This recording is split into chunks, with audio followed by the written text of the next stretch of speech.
FIA एक federal investigating agency है। नैब accountability का एक फ्रेमवर्क है और स्पेशलाइज्ड फोरम है। ये anti corruption establishment public servants के जो करप्शन रिलेटेड ऑफेंसेस हैं उसके लिए प्रोविंशियल स्पेशलाइज्ड मैकेनिज्म है। इसी तरह साइबर क्राइम्स के हवाले से farmer FIA cyber crime wing और के बाद जो अब एनसीसी है, ये प्रॉपर एक सेपरेट इन्वेस्टिगेटिंग फ्रेमवर्क के तौर पर सामने आ चुका है। इन सभी फॉरम्स की structures, jurisdiction, complain handlings, verifications या इंक्वायरीज, लीगल स्क्रूटनी, एफआईआर और प्रोसिक्यूशन रूट एक जैसे नहीं होते।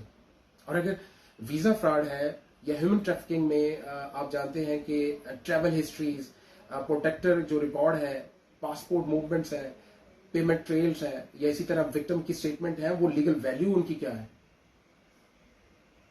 एएमएल और एंटी मनी लॉन्ड्रिंग वगैरह और फीरा या हुंडी हवाला या इलीगल जो मनी ट्रांसफर्स हैं, स्पेशलाइज्ड ट्रांजैक्शंस हैं, अकाउंट फ्रीज और डेबिट्स ब्लॉक्स में जो सोर्स ऑफ फंड्स है, प्रोसीड्स ऑफ क्राइम्स है, या प्रेडिकेट जो ऑफेंस है, या इसी तरह जो बेनिफिशियल ऑनरशिप है, लेयरिंग है, ट्रांजैक्शनल ट्रेल है, इनका लीगल बेसिस क्या है। इसी तरह नैब में भी assets beyond means, misuse of authority, illegal gains, public losses, valuation and documentation record her stage अपनी एक लीगल वैल्यू रखती हैं। क्वेश्चन ये है कि जुरिस्डिक्शंस कहां से आ रही है, पब्लिक मनी इन्वॉल्व है या प्राइवेट ट्रांजैक्शन है। ये डिसीजन मेकिंग एरर को क्रिमिनल करप्शन बनाया जा रहा है या वाकई ही करप्ट प्रैक्टिसेस भी मौजूद हैं। नॉन जो सोर्सेज ऑफ इनकम है प्रॉपरली कंसिडर हुए हैं या नहीं हुए।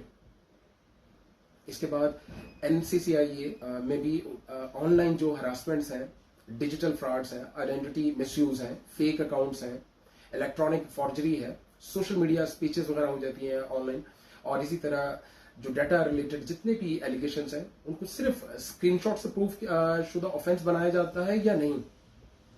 मैच्योर क्वेश्चन ये है कि पीका के तहत ऑफेंसेस का एक्चुअल इंग्रेडिएंट क्या है, कंप्लेन प्रॉपर जुरिस्डिक्शन में है या नहीं है, इलेक्ट्रॉनिक जो ऑफेंस है या और साथ ही साथ और एविडेंस है, और इसी तरह उनकी प्रेजर्वेशन है, जो डिवाइसेस की कस्टडी है, आईपी लॉग्स होते हैं, अकाउंट ऑनरशिप्स होती है, फोरेंसिक इमेजिंग होती है, मेटा डाटा और चेन ऑफ कस्टडी, ये सब चीजें महफूज भी हैं या नहीं है। और बिल्कुल इसी तरह एंटी करप्शन एस्टेब्लिशमेंट में भी complaint, inquiry, case registration, trap cases